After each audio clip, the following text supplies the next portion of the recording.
30:30, Edgardo Melgar en vivo comienza ya. Saludos amigos de 30:30, qué bueno que están con nosotros. Gracias por su compañía y nos honra con su presencia esta noche aquí en el estudio. Don Jorge Aldana es el alcalde del municipio del Distrito Central. Gracias por estar con nosotros, señor alcalde. Gracias, Lick, gracias por su invitación.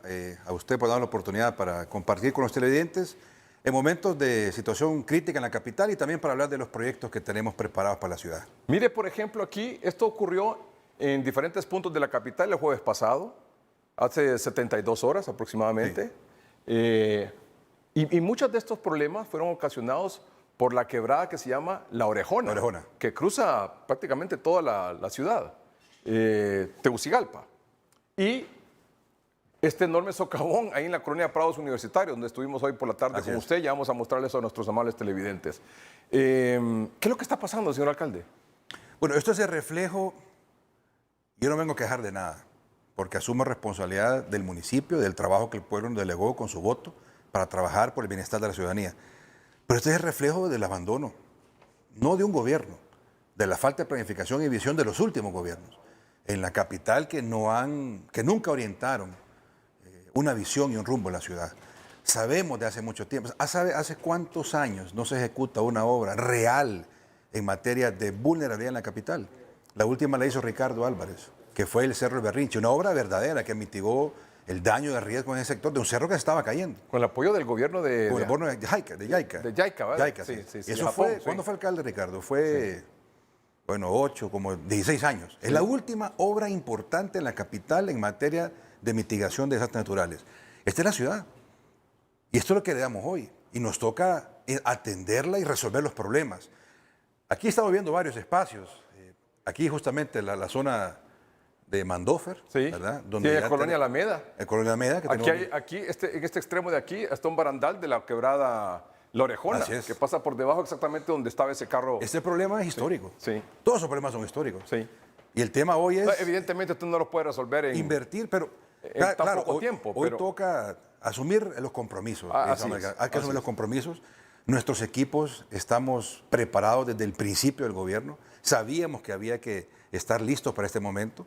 No solamente la parte preventiva que funciona, pero cuando se vienen lluvias tan fuertes que superan los 60 milímetros, toca atender la emergencia. Ahora, he leído mucho en redes sociales, usted sabe que ahora mucho de las opiniones, y está bien que sea así, cada quien tiene su derecho a opinar, algunos con razón, otros sin razón, otros con argumentos, otros sin argumentos, otros solo por decir cualquier barrabasada. Pero bueno, hay que escucharlos y hay que estar atentos a lo que se dice.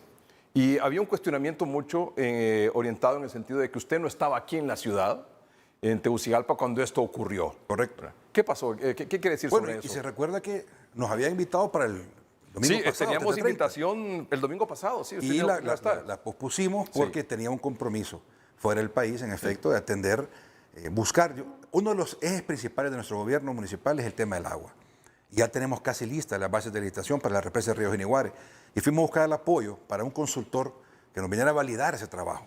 Y justamente fuimos a ese viaje de trabajo, regresando el día viernes. Claro, cuando se da esta situación, inmediatamente a la coordinación y nuestros equipos preparados.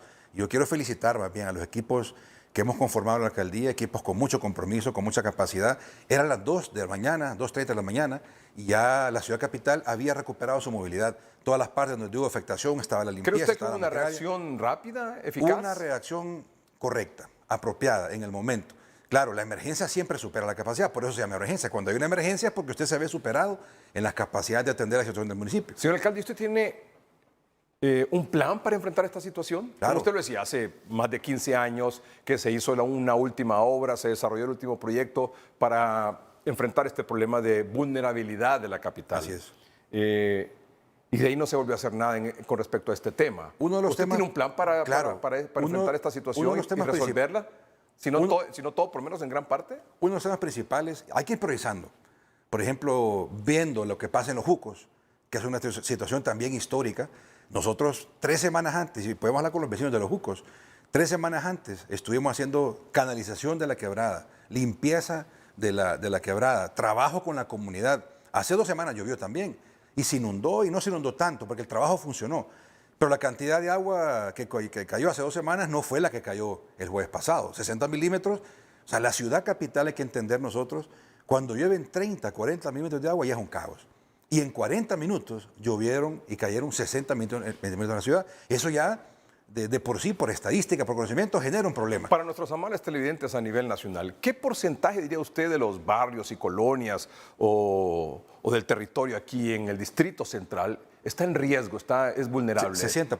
¿60%? 60%. La ciudad es vulnerable. Usted puede replicar eso en todos lugares. Ahorita mismo estamos recibiendo reportes de Villanueva, de Los Pinos, sí, de otras zonas. Recuerdo haber hablado en el noticiero mismo el jueves, cuando estábamos transmitiendo esto que estaba pasando, y hablaba con el portavoz del Cuerpo de Bomberos aquí en la capital y le preguntaba, ¿qué eventos tienen en este momento? Fácil, tenemos 16 a 17 eventos simultáneamente aquí en la capital. Ese día se produjeron 21 eventos, ese día jueves. 21 acciones que tuvimos que atender de manera inmediata, que fueron reportados a la línea número 100 o al 911 y que generó la atención de la alcaldía. Ya el día viernes instalamos el comité de operaciones de emergencia, que incluye Fuerzas Armadas, COPECO, bomberos y demás, para unir los esfuerzos del Fondo de Inversión Social, la Secretaría de Infraestructura, el Gobierno Central también en apoyo total para atender lo que se puede venir todavía en la semana. Las lluvias han bajado un poco, pero durante la semana ya va a estar, como usted siguiente invitado, que le puede detallar con mayor explicación qué es lo que pasa en la semana y que hay que tener mucha prevención hoy, sobre todo por el tema de deslizamientos. Ya quiero que nos cuente aquí en los minutos que tenemos para esta entrevista cuál va a ser 1, 2, 3 de los proyectos grandes, importantes que usted va a desarrollar. En materia de vulnerabilidad. En materia de vulnerabilidad. Un momentito antes. Sí. Quiero mostrarle la visita que hicimos hoy a este enorme cráter que se abrió ahí en una de las calles de Prados Universitarios. Dejó indefensa ahí no sé cuántas familias, al menos unas 10, 12 casas, ¿verdad? Que están cercanas, pero toda la cuadra le hemos pedido que... En riesgo. Esté en riesgo. Está en riesgo. Incluso hemos conseguido un terreno, agradecemos a la familia Espinal que nos ha facilitado un espacio para que la gente se estacione, tenga otra salida alterna, buscando alternativas para la población, ¿verdad? Sí, hoy que estuve ahí yo realmente me sorprendí, o sea, veamos la entrevista. Señor alcalde, ¿qué fue lo que pasó aquí? Bien, aquí... una denuncia planteada del 2019 que nunca fue atendida y que hoy con la cantidad de agua que cayó generó filtraciones a lo interno de la tierra, bajo el pavimento, y empezó a socavar desde hace 3, 4 años atrás. Hoy se dio de manera total. Recuerden, el agua empieza a filtrar, así como cuando ustedes ponen a licuar cualquier producto, se genera lo que llaman fino. Eso hizo que lo que se fuera la tierra hacia abajo y provocó este socavón acá en la zona de Prados Universitarios. Ya hay una intervención seria. Si esto hubiera sido atendido hace 3, 4 años, la inversión para reparar este espacio que había sido denunciado de esto embaulado rondaba los 2 millones de lempiras. Hoy supera en crece la cantidad para la reparación. Hemos metido maquinaria aquí, hemos abierto esta rampa, se abrirá otra al otro lado para poder meter también maquinaria adentro y encontrar el espacio donde está asolvado este embaulamiento. ¿Estas casas que están aquí alrededor corren peligro? Bueno, justamente lo primero que se hizo fue tratar de asegurar los lados para evitar el peligro de las casas y las viviendas. Siempre nosotros les pedimos a los vecinos que mejor buscaran un espacio para moverse, trasladarse, les hemos apoyado también en eso, sobre todo a las 10 casas que están más cercanas al lugar de este hoyo. Es decir, estas casas que están alrededor de aquí, al lado derecho e izquierdo, fueron desalojadas. Fueron desalojadas voluntariamente. Nosotros hablamos con ellos, les facilitamos algunos procesos y ellos decidieron también por seguridad y además para garantizar que el trabajo se pueda hacer de la mejor manera, salir y buscar seguir donde familiares. ¿Había ocurrido algo parecido aquí anteriormente en esta colonia? Justamente 300 metros arriba se dio un socavón exactamente igual que este en menor escala. Hay un tema del embaulado. Hace 3, 4 años, como les decía, había una zona crítica de 10 metros. Eso se expandió a 25 metros lineales y hoy creemos que por la cantidad de lluvia que cayó, ese asolvamiento a lo interno del embaulamiento supera los 35 metros lineales.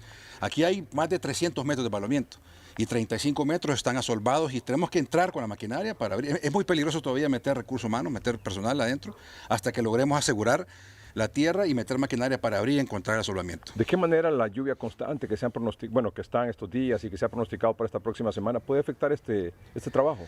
Bueno, esta lluvia que tenemos ahora no es una lluvia tan intensa en la fuerza, pero el famoso chichis es lo que genera la saturación de los suelos. Y eso es lo que hoy nos genera preocupación. Por eso estamos alertas en todos los espacios con nuestros equipos. Hemos dividido la ciudad en 4 cuadrantes que nos va a permitir a nosotros atender de manera rápida cualquier situación que se presente de riesgo, sobre todo deslizamientos, movimientos de laderas, caída de rocas y demás en las zonas vulnerables. ¿Cuánto tiempo cree usted que tomará rehabilitar Los esta técnicos zona? dicen que 2 meses, más o menos. Una vez encontrando el espacio de asolvamiento, 1 mes y medio, en 2 meses por mucho está reparado este socavón que es una situación crítica en la ciudad capital, también se había dado en un centro comercial hace años atrás, y son temas de la infraestructura con la que se ha construido una ciudad. Eso le iba a preguntar, es decir, es por la infraestructura con la que se ha construido aquí en la ciudad. Claro. ¿De quién es la responsabilidad de esto? ¿Para que esto haya ocurrido? Este es un proyecto privado y entiendo que este embablamiento lo hizo Nacional de Ingenieros hace muchos años atrás. Claro, la tecnología, los años, son 30 años de un embablamiento, la falta de mantenimiento, todo esto genera estas crisis en el momento nos estallan en la cara. Pero ya había una denuncia, dice usted, en 2019. 2019 los vecinos, y también un estudio. Sí. Nosotros nos estamos basando en ese estudio para poder entrar y hacer las obras de reparación en este sector. Estudio que echarlo a andar costaba es decir, resolver... Menos de 2 millones de lempiras en aquel tiempo. Hoy no hemos sacado todavía un presupuesto real porque no hemos entrado todavía a la zona, pero no importa, la presidenta Xiomara Castro, que a través del Fondo de Inversión Social también está colaborando en este espacio, ha determinado que cualquier recurso que se necesite para reparar los daños que se han generado por la lluvia sea implementado. Y ahora que estamos conversando, estoy recibiendo mensajes de la colonia Luarque, Satélite, La Campaña, que tienen problemas ahí con el dragado del río Choluteca, muros que se vinieron abajo, llamadas que se han hecho a distintas instituciones, no sé si alcaldía, Copeco, 911, bomberos, y que han tardado en responder. Es que son múltiples los problemas, sí, en realidad, por todos lados. Bueno, hemos recibido cantidad de denuncias en el número 100 y le pedimos a la población también ser responsable con las denuncias, porque hemos recibido muchas denuncias que no son ciertas y desplazamos equipos para validar y verificar. Pero bueno, al final que la gente tenga la confianza de que toda denuncia que se plantee será atendida. Nuestros equipos están preparados 24/7. Hoy tuvimos una reunión con el Comité de Operación de Emergencia, desplazando cuadrillas y equipos permanentes de monitoreo en toda la ciudad. Hemos dividido la ciudad en cuadrantes, en 4 espacios para tener equipos cercanos con retros, con volquetas, con recursos humanos, con equipamiento que permita atender cualquier situación de emergencia que se presente en estas próximas lluvias. El primer gran proyecto para hacerle frente a esta vulnerabilidad de la ciudad. Mire, uno tiene que saber priorizar, como cuando usted tiene su casa. Y en su casa también prioriza lo más importante, alimento para sus hijos, construcción de una pared. Uno va priorizando en base a su ingreso y en base a la capacidad de hacer las cosas. Nosotros hemos determinado y sabemos que el problema más grande de la capital es el tema del agua. Y eso va a ser donde vamos a orientar nuestra mayor cantidad de recursos, represas, mejoramiento del sistema de distribución, ampliar la red de distribución, 2 represas nuevas y terminar la que comenzó la administración anterior. Son parte de los proyectos de agua que tenemos, que es quizás el reto más importante. Pero en materia de vulnerabilidad, si la ciudad capital es de las más vulnerables del mundo y la más vulnerable de nuestro país, requiere inversiones en estos temas. Lo que pasa es que como son obras que tal vez no se ven, pero son obras que salvan vidas, ya estamos invirtiendo en este momento. Hace 2 semanas fuimos a supervisar la obra del muro de contención en la colonia de Fuerzas Unidas. 12 millones de lempiras, proyecto también apoyado por JICA, que salva vidas. Ahí ese muro de contención evita la caída de roca que caiga que con esto de saturación de suelos, eso se provoca que caiga sobre las familias de los vecinos de las Fuerzas Unidas hasta pegar a la Ulloa. Fuimos también a la Campo Cielo, donde estamos haciendo un proyecto muy similar al del Berrinche, solamente que a menor escala, canalizando el agua subterránea para evitar el deslizamiento de la tierra y salvando la vida de las personas. Son proyectos focalizados. Son proyectos focalizados. Pero en este caso, en estas zonas donde hay proyectos, donde hay situaciones que han sido replicadas año tras año, 45 millones para los jucos. Porque no es con la canalización de la quebrada. Bueno, hoy la vimos con usted, llena de basura, llena de desechos, llena de... Bueno, es increíble tamén la gente... Bueno, este problema que se genera ahí en la colonia Alameda... Aquí tenemos una solución planteada. Es parte de lo que genera... Es parte de lo mismo, así es. Toda esa suciedad que va a dar a la quebrada La Orejona. 85% de las inundaciones del día jueves son producidas porque los tragantes están llenos de basura. Veamos la visita que hacíamos hoy para mostrar un poco este problema de esta quebrada y también el problema que implica que nosotros mismos aquí en la ciudad no contribuimos a evitar este problema.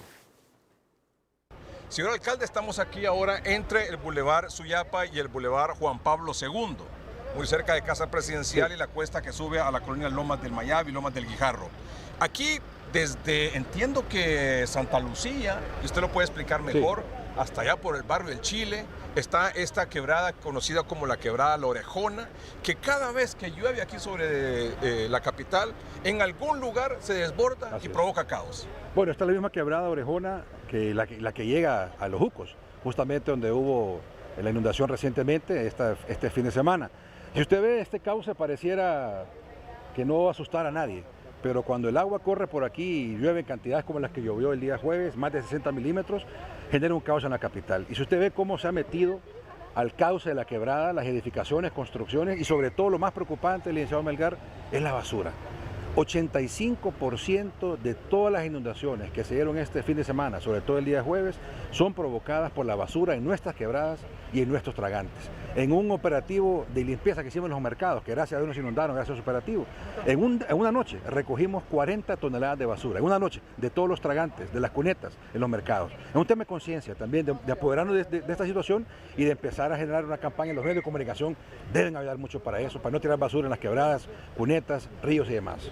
Y seguramente no solo es la suciedad que impide que el cauce normal del agua siga su dirección normal, sino que además las edificaciones, en algunos casos comercio, en otros casos casas de habitación, residencias que se hacen incluso sobre los muros de contención del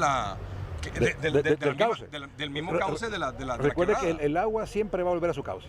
Aunque esté su cauce en niveles bajos o en sus niveles máximos, el agua siempre vuelve a su cauce.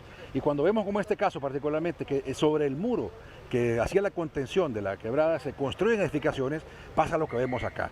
La saturación de los suelos que genera ese desprendimiento de los muros fue lo que vimos acá. Más bien ahora ya tenemos una tarea pendiente de recoger todos estos escombros que están aquí para que no se nos vaya a formar un dique en esta quebrada que sin duda con estas lluvias, porque las lluvias que vienen del este siempre afectan la Orejona, que es lo que está pasando hoy en la ciudad capital. Por ejemplo, ahora usted lo que tiene que hacer de inmediato es, me imagino, meter mucha gente aquí, maquinaria, para limpiar esta quebrada de principio a fin. Mañana mismo arrancamos con unos operativos de limpieza solamente en quebradas. Ya hemos hecho tragantes, hemos estado canalizando ríos, quebradas, por la zona de Los Jucos también, y mañana arranca 70 personas solamente a estar trabajando en la limpieza de las quebradas. Toda esa maleza, toda esa basura que vemos ahí, que produce también las inundaciones en la capital. Y también, en este caso particular que nos encontramos acá, a levantar mañana mismo los escombros con maquinaria para evitar que se vuelva un dique y se vuelva un problema mayor. Esta misma quebrada que ven ustedes aquí es la que va hasta la colonia Alameda, ahí por el sector de audio-video, que provocó aquel problema donde una muchacha estuvo atrapada y que estuvo subida en el techo del automóvil. Estamos planificando una solución también. El tema aquí ha sido, licenciado Melgar, que solo hemos buscado paliativos para estos problemas. No se han hecho inversiones serias y reales en contener la problemática. En la zona de Los Jucos, por ejemplo, tenemos ya presupuestado 45 millones de lempiras para la solución al problema. No es posible que año tras año pase lo mismo y nos dedicamos solamente a canalizar y a limpiar. Hay que hacer obras que generen la facilidad. Ahí hay una garganta que se va volviendo angosta y que genera un reflujo y es lo que provoca la inundación del lugar. ¿Es posible, no sé en qué momento del trayecto, ampliar y además redireccionar también el cauce para evitar la carga tan pesada en las zonas donde están las cajas puentes muy angostas? Eso tendría que ver mucho también con comercios y gente que vive aquí a la orilla, en el trayecto que vive alrededor a la par de la quebrada. Ya se han hecho esfuerzos en el pasado, en administraciones anteriores, en las cuales se ha buscado el reasentamiento de muchas personas que viven. 17.000 familias viven en la ribera de los ríos en la capital. O sea, reasentar a esas familias no es tarea fácil. Son 17.000 familias. Y entiendo que en algunos casos, para hablar específicamente de esta quebrada La Orejona, en alguno de su trayecto se ha indemnizado a muchas personas que vivían aquí, que corrían este riesgo de inundaciones. Y se han vuelto a regresar. O sea, ya se han indemnizado a las familias para que busquen otro lugar donde vivir, se han comprado los terrenos y demás, se les ha ayudado y la gente regresa al mismo lugar. Y eso genera y pone en riesgo la vida de las personas. Todos los trabajos que hacemos en este momento, licenciado Melgar, tienen dos objetivos fundamentales: salvar vidas y salvaguardar los bienes de las personas. Para eso estamos trabajando fuertemente. La temporada lluviosa siempre trae consigo emergencias. O sea, hay que hacer prevención, pero también hay que estar alerta con los equipos para atender la emergencia. Señor alcalde, quiero agradecerle mucho que haya aceptado esta conversación aquí con el programa y quisiera saber qué mensaje nos quiere dejar, especialmente a los capitalinos, bueno, y a los que vivimos aquí en la ciudad. Primero, que estamos trabajando con mucha decisión, con mucho compromiso, con mucho amor por la capital. Un gobierno honesto, comprometido, apostando a la ciudad de buen corazón, que es la propuesta que queremos para la capital. Pero una ciudad de buen corazón no la construye un alcalde, ni un gobierno. La construimos todos juntos, evitando tirar basura a la calle, reencontrándonos con la ciudad. La ciudad nos pertenece, Elic. La ciudad no es de alguien que desconocemos, es nuestra casa y hay que cuidarla. Nosotros haremos las inversiones necesarias en estos temas que a la gente le preocupa. 300 millones de lempiras vamos a invertir en obras de mitigación de riesgo en la capital. 130 millones en Tegucigalpa y 169 millones en Comayagüela, en obras de mitigación de riesgo. Tenemos proyectos, no estamos improvisando. No estamos ¿Tiene los jugando. recursos para eso? Tenemos recursos municipales y también recursos de la cooperación alemana, que nos va a ayudar también en este tema de la zona de la Alameda, a buscar una solución definitiva a ese problema endémico que hay en la capital. Inversiones que nos permitan solución, 45 millones para resolver el problema del barrio Los Jucos. Yo no quiero, cuando yo deje de ser alcalde, tener que volver a ver noticias reiterativas de que Los Jucos se sigue inundando. Hay que buscar una solución para ese tema con inversión, con decisión, con voluntad y con trabajo. Señor alcalde, le agradezco mucho. Gracias, Telic. Espero que pueda resolver ese problema del agua, porque para mí es el principal problema en la capital. Ese principal problema, es un problema serio. La última represa se hizo aquí hace 30 años para abastecer de agua a los capitalinos. Y está trabajando en una que va en un 12-13% de su construcción, la represa San José. Nosotros ya en el próximo mes, ya con la traída de este consultor que fuimos a buscar, el próximo mes por mucho estaríamos ya lanzando licitación de la represa Jiniguare. Y a la par de esto, pues la represa Río El Hombre, que será la solución definitiva. Tenemos el apoyo total de la Presidencia de la República para avalar estos proyectos. Y lo último, en 30 segundos, por favor. Hay muchos proyectos que he visto aquí yendo hacia la colonia Kennedy que están parados, están suspendidos. ¿Por qué, señor alcalde? Bueno, creo que son puentes a desnivel. Sí, porque algo así. todo proyecto es un tema administrativo. Yo quisiera tenerlos trabajando ya, pero si yo empiezo a ejecutar esas obras, yo incurro en irresponsabilidad administrativa, porque son obras que vienen del gobierno anterior, que había que trasladarles y para pasar del gobierno tienen que ir al Congreso, tienen que ir a la Presidencia. Entonces documentamos cada uno de ellos, revisamos cada uno de ellos administrativamente, legalmente, financieramente y los mandamos al Congreso Nacional para su aprobación. La semana pasada ya se aprobaron aproximadamente unos 30 de esos contratos, así que muy pronto estarán ya trabajándose en esas obras. Estamos pensando también en obras, dejarle a la ciudad un nuevo rumbo. Estamos pensando, y ya lo hablamos con los alcaldes de las comunidades de Santa Lucía, Valle de Ángeles, ampliar a 4 carriles la salida de Santa Lucía. Desde aquí hasta el Chimbo, que compete la jurisdicción de la capital, la salida al sur, una segunda salida al sur, una segunda salida al departamento Lancho, que van a descongestionar y aliviar un poco el tráfico en la capital, las 2 represas nuevas, que son proyectos totalmente importantes en la capital, la remodelación total y absoluta de uno de los mercados insignes en la capital. Vamos a dejarlo como nuevo, un mercado que sea digno, un espacio donde la gente pueda vender y llegar a hacer comercio, que sea turismo y demás. 88 millones de lempiras invertidos en el mercado San Isidro y otras obras que van a permitir también el rescate del casco histórico. Son parte del proyecto que tenemos de ciudad. Por eso no se construye de noche a la mañana. Y ya empezamos a hacerlo. Ya los equipos están funcionando, la alcaldía está trabajando fuertemente. Somos un gobierno nuevo, pero con mucho compromiso, con mucho amor por la capital y queremos dejar una huella y un legado importante para el futuro de los capitalinos. Muchas gracias, señor alcalde. Gracias a usted. Éxitos. Vamos a una pausa comercial. En un momento continuamos.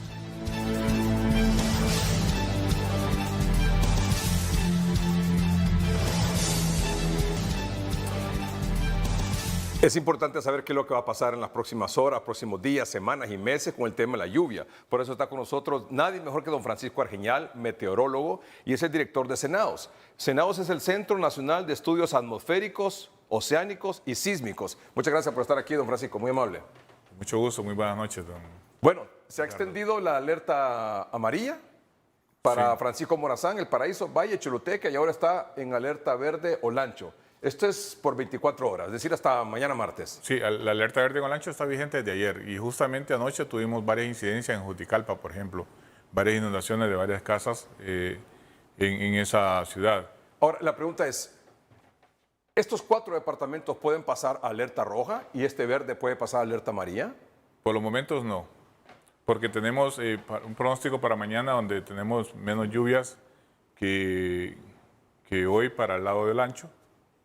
Y también se mantiene la lluvia más o menos para la zona sur y la zona del Francisco Morazán. ¿Tampoco implica entonces que vamos a tener otros departamentos que puedan entrar en alerta verde? Está analizándose porque para la parte occidental se están incrementando las lluvias para mañana, digamos. Pero también el martes tenemos una leve disminución de la lluvia pero el miércoles y el jueves se vuelve a introducir una vaguada sobre el centro de Honduras que va a incrementar las precipitaciones y va a hacer llover de nuevo. O sea, ¿me está diciendo que hoy es domingo y que va a llover toda la otra semana? Pues exceptuando el día martes, sí. ¿En estos departamentos o en todo el país? En la mayor parte del país, en el centro, el occidente, oriente y sur. O sea, tendremos lluvia lunes, miércoles, jueves. El día martes bajan, miércoles y jueves se incrementan. Sí. Cuando me dice incrementan, ¿son lluvias más fuertes, más prolongadas en el tiempo? Pareciera que estamos registrando ahorita en estos momentos en la zona sur, en la zona oriente y en la parte central. No se repiten situaciones como la de Tegucigalpa, pero sí podríamos tener escenarios parecidos en otras ciudades del occidente, principalmente entre los departamentos de Intibucá y Lempira. Aunque, para resumir esta parte, aunque va a continuar lloviendo, no se espera que estos departamentos pasen a alerta roja y que este pase a amarilla. Sí, otros departamentos del occidente pueden entrar en alerta verde. Exacto. Eso es lo que podría pasar. Es el mayor, la mayor el escenario más probable Sí, para esta semana. sí. Bueno, aquí está lo que usted hacía referencia. Vamos a mañana, lunes 23 de mayo. Sí. ¿Tenemos el mapa del 23 de mayo, si es posible? Lo podemos mostrar. Para que don Francisco lo pueda explicar mejor. ¿Dónde va a llover? ¿Estas lluvias que usted está anunciando generalmente son por la tarde y noche? Sí, aunque tenemos casos como el de hoy, por ejemplo, que amaneció lloviendo en Todo Tegucigalpa. el día llovió aquí en la Tegucigalpa, pero suave, ¿verdad? No Sí. fue una lluvia fuerte. Lluvias leves. Leve, sí. Vea, por ejemplo, mañana para Tegucigalpa tenemos un escenario de lluvias leves, pero en los alrededores, especialmente hacia el lado entre Lepaterique y La Maní, en Comayagua, pues ahí tenemos más de 20 milímetros, casi 30 milímetros, pero tenemos zonas, como le decía antes, aquí de La Esperanza hacia la montaña de Puca o Palaca, ahí tenemos máximos de casi 80 milímetros, casi los 100 milímetros en esa parte alta. Entonces, tenemos igual escenario para Celaque. Usted puede ver, en Celaque también estamos esperando lluvias bastante fuertes, pero esas son lluvias en la parte de la montaña. Entonces, el cuidado aquí es más bien vigilar el comportamiento de las quebradas que nacen en esas montañas, porque esas pueden traer avenidas que pueden afectar a las comunidades que se encuentran a la orilla de esa o en la ribera de esas quebradas y pueden ser afectadas. Este pronóstico no incluye lluvias para, gracias a Dios, el norte de Olancho y Colón y Islas de la Bahía. Tenemos algunas lluvias cerca de Lloro, mire usted, entre Llorito y Lloro, que son bastante intensas, de 40 milímetros aproximadamente, pero hacia Olancho tienden la lluvia a disminuir mañana un poco, con máximo de 10 milímetros en la parte de Juticalpa, y hacia el lado de la Unión sí tenemos mayor cantidad, casi los 20, pero como puede ver, la mayor concentración de la lluvia más fuerte va a estar en Occidente mañana. Occidente. Y un poco luego en los departamentos estos en alerta amarilla, Sí. Francisco Morazán, Valle, Choluteca Sí, y exacto. El Paraíso. Por cierto, en estos 4 departamentos no hay clases, ¿verdad? No hay clases, según suspendieron el clases. comunicado de la Secretaría de Educación. Bueno, esto es mañana lunes. Vamos al martes, 24 de mayo. Lo que usted hacía referencia, menos probabilidades de lluvias. Sí, tenemos menos probabilidad de lluvia, como puede ver, casi todo el territorio nacional. Eso implica que tenemos lluvias menores a 5 milímetros de carácter aislado. Y sí algunas lluvias importantes en la parte montañosa de Occidente, pero no tan fuerte y sin mayor cobertura territorial. Pero el miércoles, 25 de mayo, El miércoles sí se incrementan las lluvias, ya vamos a ver la imagen, donde se pone verde casi todo el territorio nacional. Igual, entonces estamos esperando, se establece una vaguada en la parte oriental y eso nos va a dejar lluvias de moderadas a fuertes en Choluteca, en Francisco Morazán, Olancho, Lloro, incluso en la parte occidental, en el departamento de Intibucá, se esperan esas lluvias bastante intensas, lo mismo que en la sierra de Comayagua. el 26 de mayo, jueves. Tienden a mantenerse las lluvias del miércoles. Sí, sí.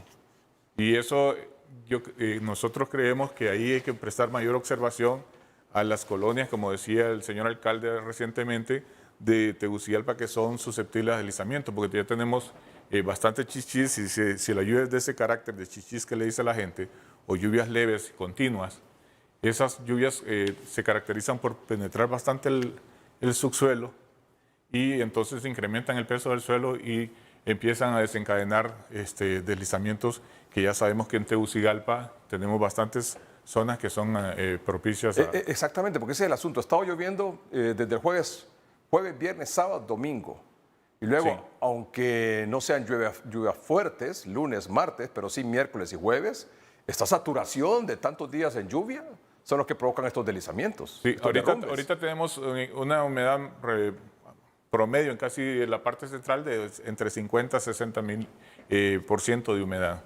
O sea, tenemos todavía un 40% de ventana que si se dan esas lluvias de mañana, podría incrementar un poco, pero las lluvias del martes, que son pocas, tienden a permitir que que escurra un poco esa humedad y tendríamos de nuevo el escenario para el miércoles o jueves donde se podría incrementar. Vamos a ver en mayo. El resumen de la precipitación de mayo, usted lo refiere de la siguiente manera. Precipitaciones normales para el mes de mayo, para todo el territorio nacional, con tendencia ligeramente por debajo de lo normal para los departamentos de Copán y La Paz.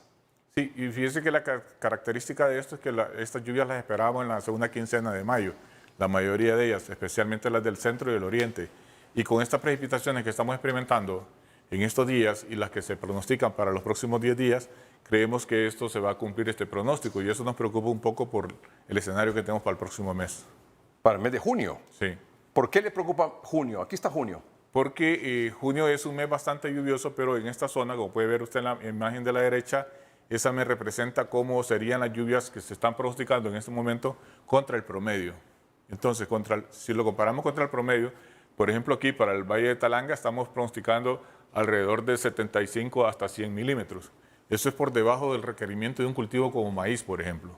La preocupación es porque va a llover menos en junio. En junio, Y exactamente. eso es problema para el tema de siembra. Para el tema de los cultivos, sobre todo. Y entonces hemos estado hablando...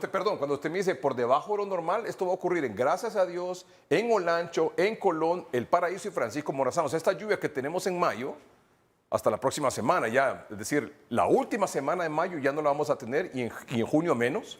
En junio nos sale seco los primeros 15 días, sobre todo en esta zona del país que llueve poco, en esta zona del país donde menos llueve en el año, en todo el territorio. Aquí estamos hablando de 800 a 1000 milímetros en el año. Y entonces, si vamos a tener menos lluvias que el promedio en Cantarrana, por ejemplo, vamos a tener solamente un 80%, un 60% de lluvia, lo que normalmente llueve, eso implica que puede estar en estrés un cultivo como maíz, por ejemplo, ahí. Y es por eso que hemos hablado con los productores, tanto del Valle de Jamastrán como del Valle de Lepaguare, principalmente, que está incluido en esa mancha café y que es uno de los lugares donde llueve menos, para que tomen las medidas de prevención. Y varios productores lo que han decidido es sembrar hasta después del 15 de junio. O sea, nos está diciendo que en junio no va a llover. Sí va a llover, Pero muy poco.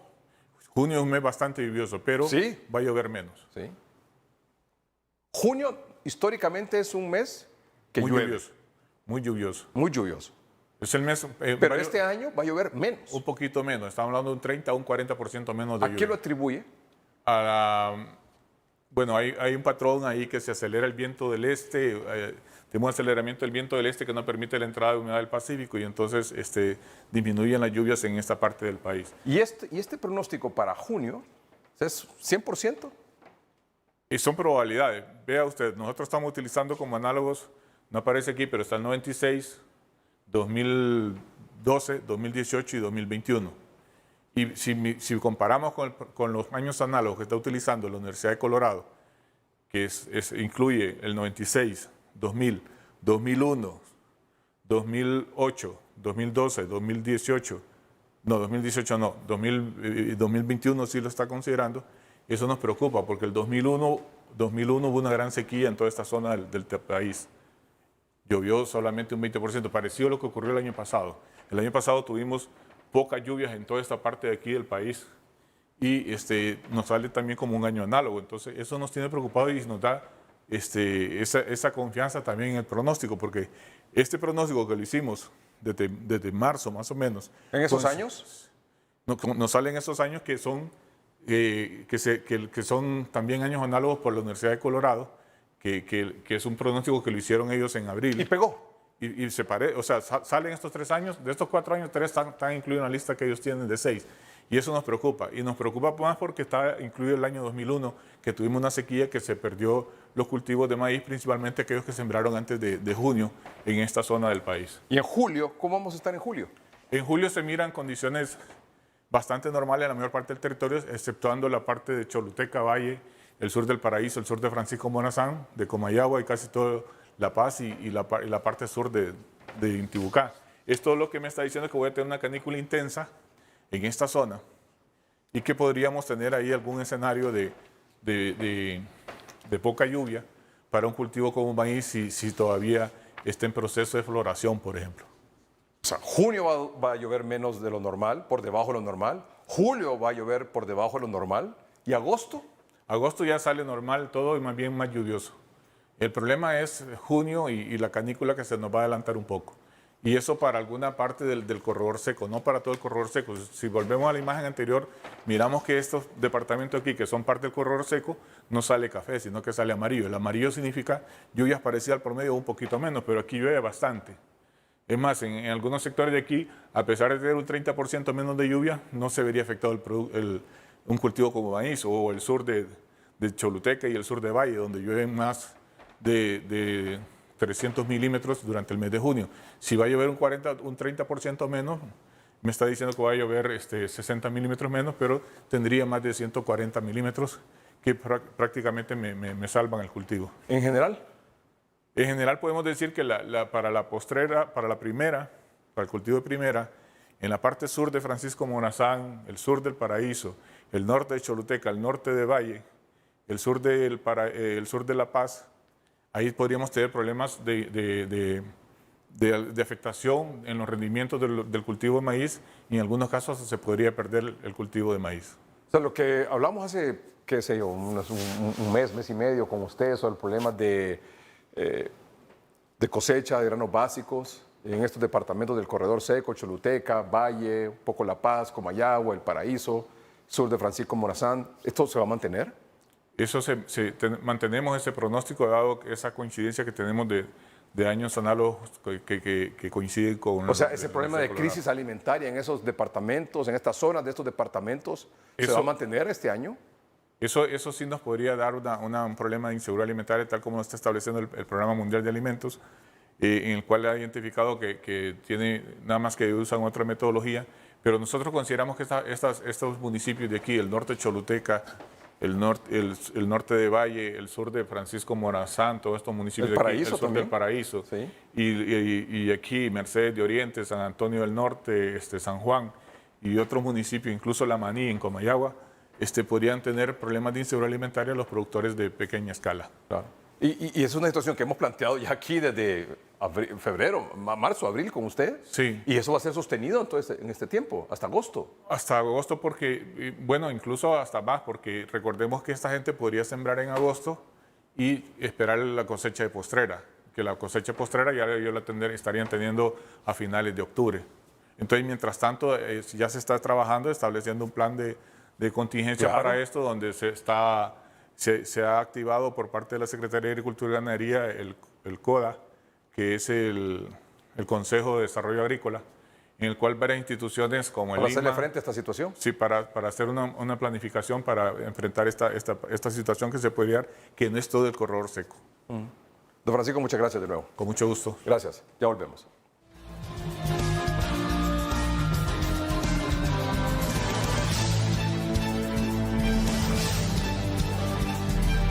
Don Roberto Lagos es analista y consultor económico de Noticieros Hoy Mismo y del programa 3030. Don Roberto Lagos, buenas noches. Gracias por acompañarnos. Muchísimas gracias siempre por el espacio, licenciado Edgardo. Un placer estar con usted. Quería preguntarle un par de cositas relacionadas un poco con lo que estamos viendo y los pronósticos que nos están dando.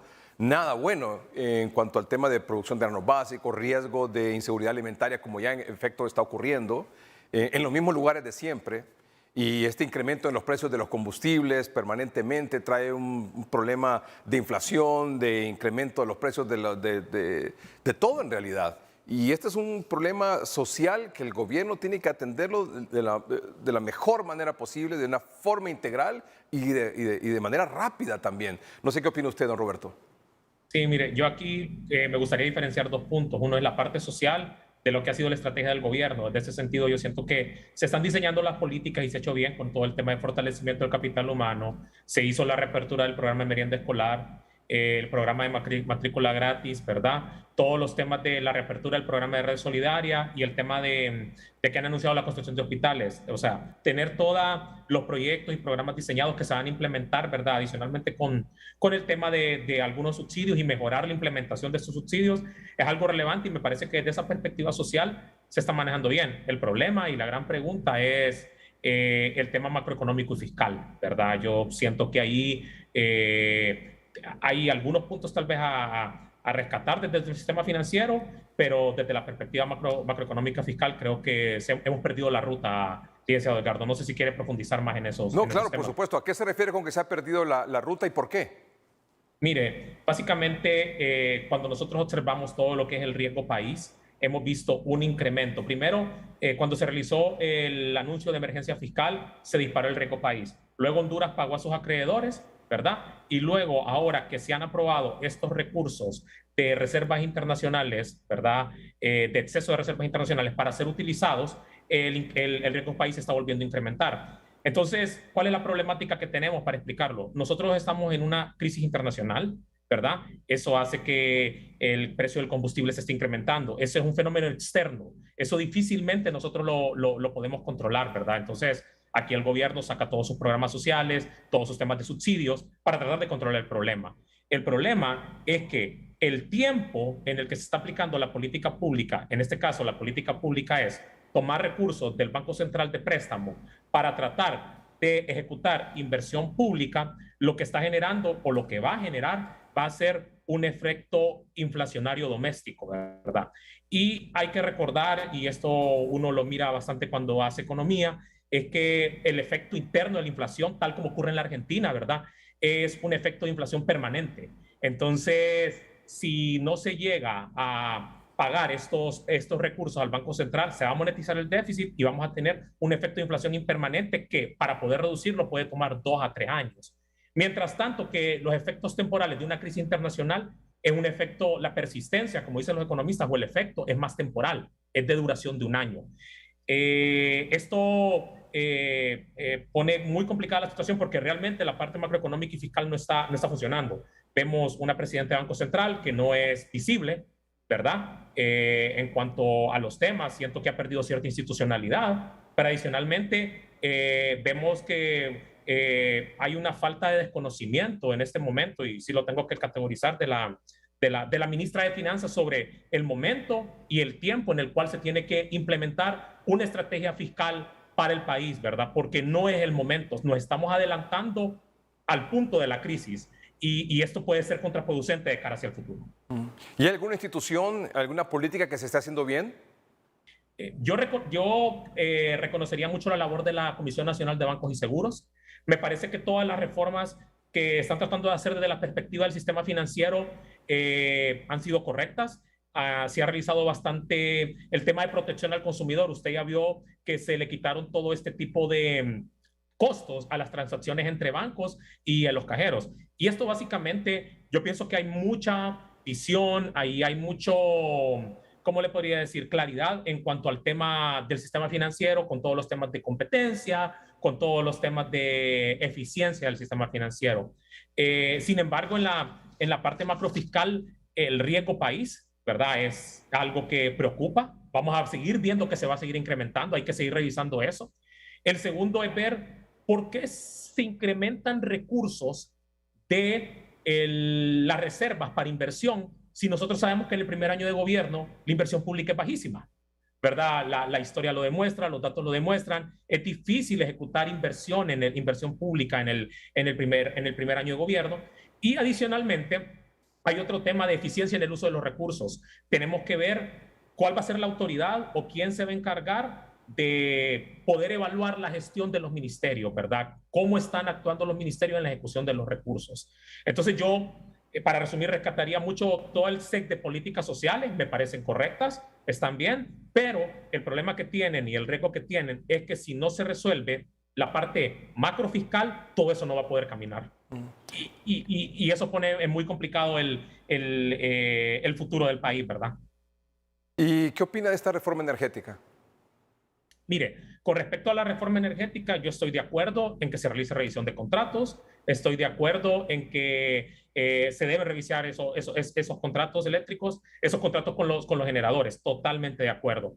Definitivamente hay una pregunta con respecto al tema de la institucionalidad, porque se elimina al operador del sistema, ¿verdad? De repente, a mí personalmente la institucionalidad del sistema eléctrico, de lo que dice la ley de industria, me parecía correcta, ¿verdad? Y es muy preocupante el tema de los justiprecios. Eso es lo que ha generado mucho ruido, y cuando tengo conversaciones con personas que se dedican a realizar calificadoras de riesgo, inversionistas en el extranjero, se preguntan, bueno, ¿cuál es el propósito con este tema del justiprecio, ¿verdad? Entonces, eso genera ruido. Sin embargo, desde la perspectiva de revisar los contratos para reducir los costos de energía, me parece correcto. Me parece que eso es un paso que se tiene que dar y que todos los sectores se tienen que remangar las mangas para que esto ocurra. No podemos tener los precios más caros de energía en la región. ¿Cómo nos están viendo desde afuera? ¿Cómo nos ven? ¿Como un país que genera certidumbre o como un país que genera incertidumbre, por ejemplo, para venir aquí e invertir? Miremos el riesgo país. El riesgo país va en incremento. Eso significa que en este momento generamos mucha incertidumbre. Yo escuché las declaraciones del ministro de la Presidencia hace algunos días. Son correctas en el sentido de que no pueden colocar bonos soberanos, ¿verdad? Porque las condiciones del mercado no son correctas y por lo tanto se tienen que sacar del Banco Central. Sin embargo, le quiero recordar que el incremento del riesgo país fue debido al anuncio de la ministra de Finanzas, ¿verdad? Entonces fue generado. Si no se hubiese generado esa ley de emergencia, ellos perfectamente hubieran podido colocar en el mercado internacional. Y recordemos, licenciado Edgardo, y esto es para explicarlo, si estos recursos que provienen de reservas, ¿verdad?, no se pagan en el periodo específico que se tienen que pagar o se regresan al Banco Central, lo que vamos a tener es generar una crisis inflacionaria doméstica. ¿Cuál diría usted que es una medida importante adoptar o anunciar pronto para retomar un poco el tema de la certidumbre? Mire, en primer lugar, yo siempre me quedo con este mensaje que se envió al inicio, que era el tema del reperfilamiento de la deuda, y poder ser eficiente en el uso de los recursos significa también poder tener la capacidad de obtener fondos de la cooperación, ¿verdad? La cooperación a bajas tasas de interés. Eso podría haber sido un proceso relevante, importante. Y en tercer lugar, hacer una revisión aún más exhaustiva del presupuesto, porque en el presupuesto lo único que se realizó un incremento, ¿verdad? Y básicamente es un contrasentido con los mensajes que se han enviado.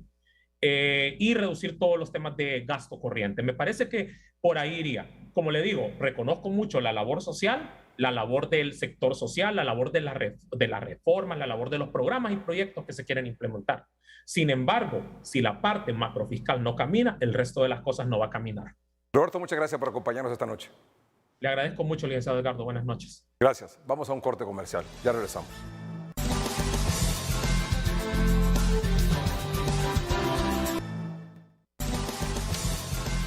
En unos minutos con el doctor Omar Videa vamos a hablar y él nos va a dar mucha información, orientación, medidas de prevención sobre todo, sobre el tema, este asunto de la viruela del mono. ¿Debemos alarmarnos o simplemente estar en alerta? Pero antes, doctor Videa, buenas noches, gracias por acompañarnos. Muy buenas noches, licenciado Edgardo Melgar. Es un gusto estar con usted en este prestigiado programa de 30-30. Muchas gracias, doctor. Rápidamente, cerramos un poquito el tema del COVID, ¿le parece? Como para actualizarlo un poco, y luego nos pasamos al tema de la viruela del mono. Quiero mostrarle esta gráfica y compartirla, bueno, que nos comparte usted, doctor, y con nuestros amables televidentes, que es la gráfica del termómetro hospitalario por COVID-19 según región. Esa es una gráfica del doctor Omar Videa que nos indica dónde está ocupados los hospitales por tema COVID, doctor. En primer lugar, mencionar que la ocupación por COVID-19 continúa, o sea, se siguen determinando casos en el país y hay personas hospitalizadas. En la región noroccidental atlántico del país alberga el 32% de todos los casos de hospitalizaciones. Hay un 29% en el Distrito Central, pero todos los hospitales por regiones hay un número significativo de pacientes hospitalizados y eso nos hace ver que hay pacientes graves, hay pacientes críticos y hay pacientes en unidad de cuidados intensivos. En este momento el Hospital de Tela y el Hospital María son los dos hospitales que albergan la mayor cantidad de pacientes en esas condiciones a nivel de la red nacional. Y quiero compartir también con nuestros amables televidentes la gráfica del vacunómetro de Honduras. La población meta a vacunar son 7.5, es decir, 7.575.148 hondureños. Es decir, la población meta a vacunar. ¿De esa población meta a vacunar, doctor? De esa población meta a vacunar con primera dosis tenemos al 80% de la población elegible para vacuna. Con segunda dosis, el 67%. Recuerde que se ha hablado mucho de esto de las medidas de bioseguridad, el retiro de mascarilla, y las autoridades de salud han establecido que hasta que no lleguemos a un 80% con 2 dosis, eso no se quitaría. Eso significa que hay un rango de 1 millón de personas que no se han aplicado la segunda dosis, habiéndose aplicado ya la primera dosis. ¿Cómo estamos con la primera dosis de refuerzo? El 39% de la población. Con la segunda dosis de refuerzo, un 1%. Esto es aproximadamente 24,000 personas que han recibido la segunda dosis de refuerzo y seguimos lamentando ese 20% que representa 1,5 millones de personas que aún no reciben ni una tan sola dosis de vacuna. Por ende, muy difícil que podamos mencionar de que tenemos la pandemia controlada en el país y que podamos tomar acciones diferentes a las que venimos practicando, como las medidas de bioseguridad. O sea que el tema de la mascarilla se mantiene, doctor.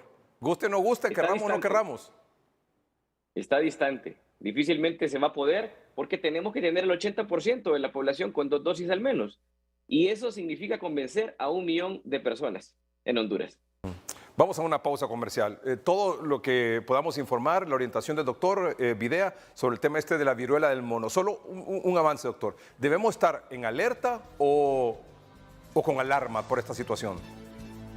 Sí, existe una preocupación a nivel mundial y esa preocupación también nos embarga a nosotros porque es un virus que si nos relajamos, como fue el inicio del COVID-19, pudiéramos tener situaciones que lamentar. ¿Se transmite igual de rápido o más rápido o menos rápido que el COVID? Es menos lenta la transmisión de la viruela del mono, pero evidentemente a toda la comunidad científica mundial ha sorprendido este brote que se había venido dando, brotes pequeños, pero alarma mucho el hecho de que este brote está teniendo mucha transmisión de país a país de una manera acelerada. ¿Mata este virus del mono? ¿Esta viruela del mono mata? Claro que sí, lo puede matar a 1 de cada 10 personas que enfermen de esta condición. ¿Y el riesgo que llegue a Honduras? Es inminente. Ya comenzó países como Argentina hace un par de minutos, tenían los primeros sospechosos. El 15 de mayo, esto es bien reciente, el 15 de mayo se dio la alerta por la Organización Mundial de la Salud. O sea, tenemos una semana y ya tenemos 12 países con casos, más de 141 en el mundo. O sea, la probabilidad que llegue a Honduras, como bien lo han comentado muchos colegas, eso es válido. ¿Y el uso de mascarilla sirve para evitar el contagio o la transmisión de la viruela del mono? Hoy más que nunca, hoy más que nunca. El virus ingresa por la nariz, por la boca, por los ojos principalmente. Y el uso de mascarilla hoy por hoy ratifica la necesidad por COVID-19 y ahora por la viruela del mono. Ya regresamos.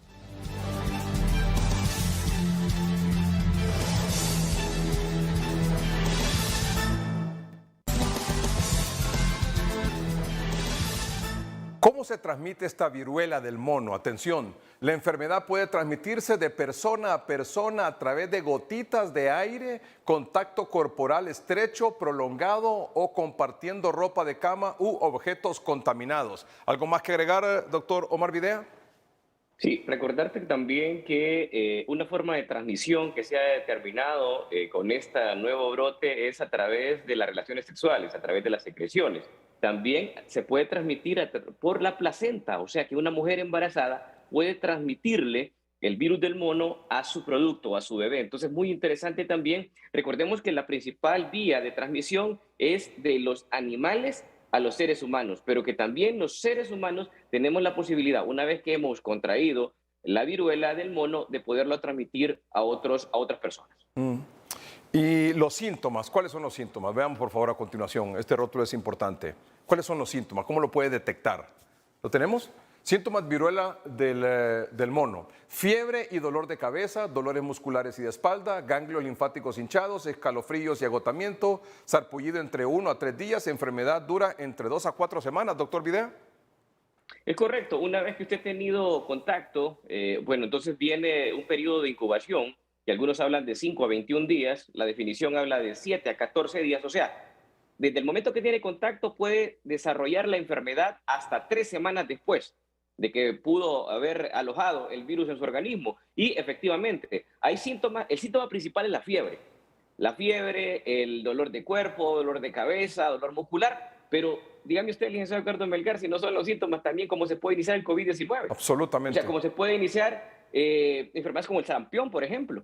Entonces, a estas enfermedades es bien difícil poderlas determinar en un inicio. Pero hay algunas pistas, como los ganglios inflamados, mucho ojo, es muy importante, principalmente de la zona cervical, la zona del cuello. Es decir, si un paciente llega donde el médico, llega donde usted, ¿cómo usted podría decir, tiene la viruela del mono? Bueno, primero es importante el nexo epidemiológico, si ha tenido algún contacto, si ha viajado principalmente a los Estados Unidos, por eso es la importancia de la vigilancia epidemiológica. Nexo epidemiológico, ¿ha tenido algún contacto en un país donde ya hay casos? Primero. Segundo, ya comienza con fiebre, dolor de cuerpo, los síntomas generales, clásicos, que puede ser de un dengue también, porque puede presentar una erupción en la piel el dengue también. Entonces, de 1 a 3 días va a empezar a ponerse la piel con ese exantema, que es ese como especie de sarpullido, pero rápidamente comienzan las ampollas. Y son ampollas vesículas, ampollas llenas de pus. Esa es una característica clave para poderlo determinar. Y eso es bien rápido, porque eso ocurre una vez que ha iniciado la fiebre, del día 1 al día 3. Y usted me podría preguntar, pero ¿cuántas personas de los que tienen este virus de la viruela del mono desarrollan este tipo de ampollas? El 95%. Entonces, la presentación de ampolla en los primeros 3 días de inicio de la fiebre es clave para poder hacer el diagnóstico. Porque ¿qué pasa, licenciado Eduardo Melgar? No tenemos en el país, y hay que decirle a la población, un examen que se llama PCR, igual como se hace la prueba para COVID-19 para poderlo detectar. Entonces, en este momento tenemos que esperar aproximadamente 2 meses para poder tener reactivos para poder realizar las pruebas. Si no, va a ser el caso sospechoso, ya usted sabe toda la teoría de enviarlo a Panamá y todo lo que va a ocurrir. Pero este diagnóstico se va por clínica, y una cosa importante para decirle a la población es que usted puede padecer este problema hasta 4 semanas, o sea, usted puede estar con los síntomas hasta 1 mes. Y otro aspecto importante también es que no hay un tratamiento. Entonces es muy importante porque el tratamiento es sintomático, o sea, si me duele la cabeza, si tengo fiebre, si tengo las erupciones para quitar la alergia o la comezón que da. Entonces también es una limitancia. La vacuna, sí, se ha utilizado la vacuna de la viruela humana, se utilizó y tiene un 85% de probabilidades de evitar enfermedad, pero hay una mala noticia, no hay producción de vacuna porque la viruela humana se erradicó en el mundo en 1980, precisamente en mayo, 42 años hoy. Entonces, es una vacuna que, claro, ya países como Estados Unidos, de hecho España, que es el país que ya tiene 36 casos, ha empezado ya a hacer inversiones para tener la vacuna, que es la vacuna de la viruela humana. Pero con ese nivel de protección, pues lógicamente será una alternativa y esperemos que se agilice esto porque si continúan en esa ola expansiva que está llevando la viruela del mono, sin duda, pues todos los países en el mundo tendrán casos. Doctor, le agradezco mucho que haya aceptado esta conversación. Solo me llama la atención eso que refiere usted, que no hay tratamiento en este momento.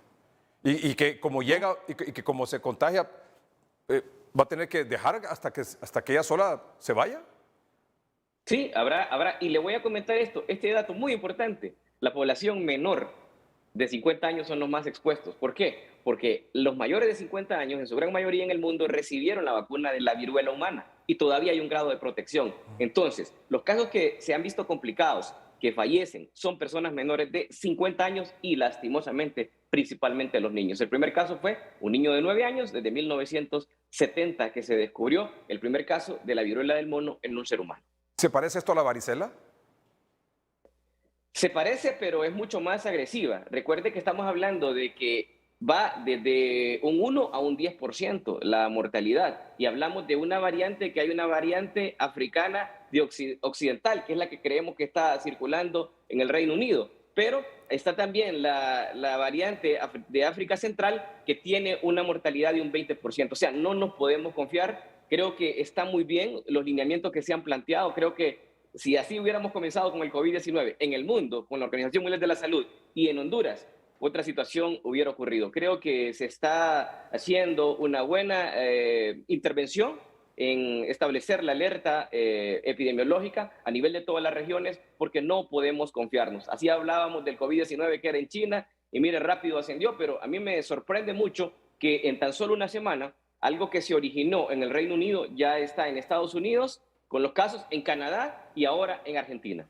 Hay una gráfica, creo que la última ya antes de despedir al doctor Videa, de los países según Naciones Unidas y la OMS donde ya se reportan casos. Mire, por ejemplo, Australia, Bélgica, Canadá, Francia, Alemania, Italia, Países Bajos, Portugal, España, Suecia, Reino Unido y Estados Unidos, doctor.